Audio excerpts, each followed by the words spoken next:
I don't normally talk about the internal political affairs of the United States, even though I'm an American citizen. I haven't lived in the US pretty much my entire adult life, and for good reason. As a matter of fact, for reasons like this mass shooting in Buffalo, New York. This was a neo-Nazi, white supremacist, a racist with a Nazi black sun logo on his body armor. He went into a supermarket and just senselessly murdered people just going about their daily routines. This could have been you or me, or someone that you loved and cared about.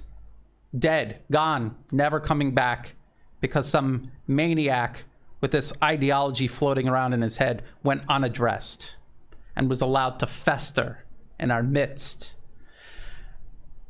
Worse still is not the fact that the US is not going to do anything serious to address this.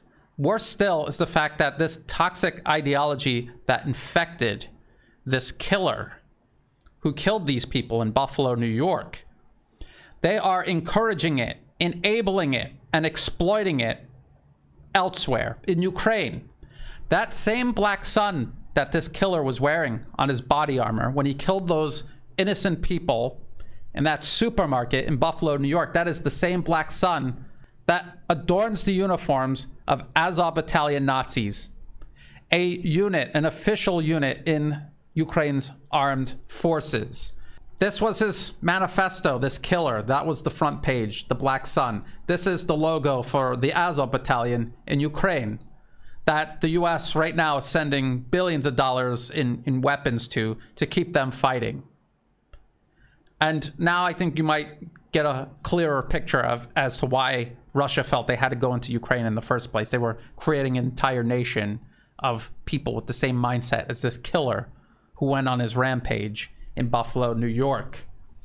That same black sun can be found on uniforms all across Ukraine's military. This was a Getty image right here. Getty Images.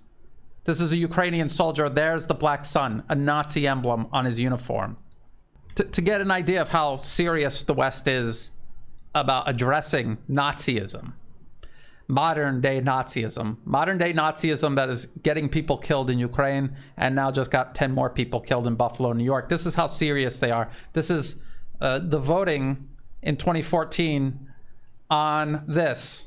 Combating glorification of Nazism, neo-Nazism, and other practices that contribute to fueling contemporary forms of racism, racial discrimination, xenophobia, and related intolerance. 115 yes, 3 no, 55 abstain. That seems like a very easy thing to say yes on. And who said no? This was in 2014. Canada said no. Ukraine obviously said no because they are run by Nazis. And the United States. Other nations abstained. The UK abstained. Germany abstained, a nation incapable of learning from its past mistakes.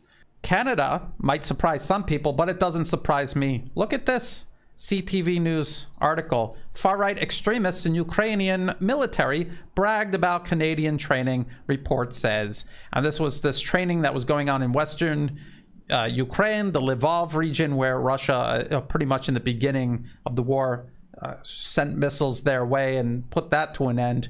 Look at the image closely. That is the same wolf's angle that the Azov Battalion operates under. So that there's a serious Nazi problem, not just in Ukraine, but across the entire West. And more specifically, the United States and its closest allies, the United States, who can't even say, yes, let's combat the glorification of Nazism. They can't even condemn Nazism. They're surely not going to take any serious steps to stamp it out. And so they have been flooding Ukraine with weapons and training and encouraging the Nazis there.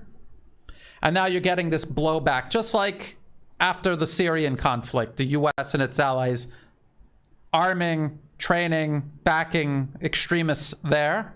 And then the extremists ended up carrying out attacks all across the West, getting Westerners killed as well. It ended up becoming a global problem.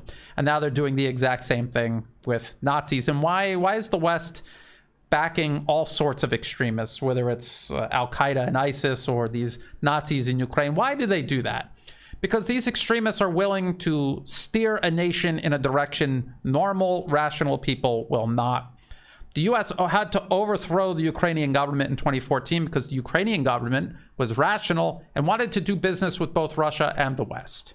They were happy to do business with both and remain balanced in the middle. The US said, no, we want to transform Ukraine into a proxy that we will use against Russia.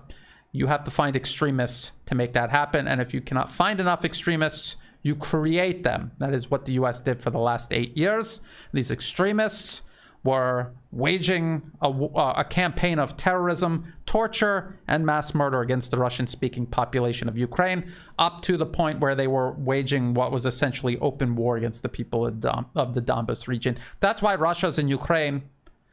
And that same toxic ideology just drove a man to kill 10 innocent people in Buffalo, New York. These are where the battle lines are. Figure out which side you want to be on.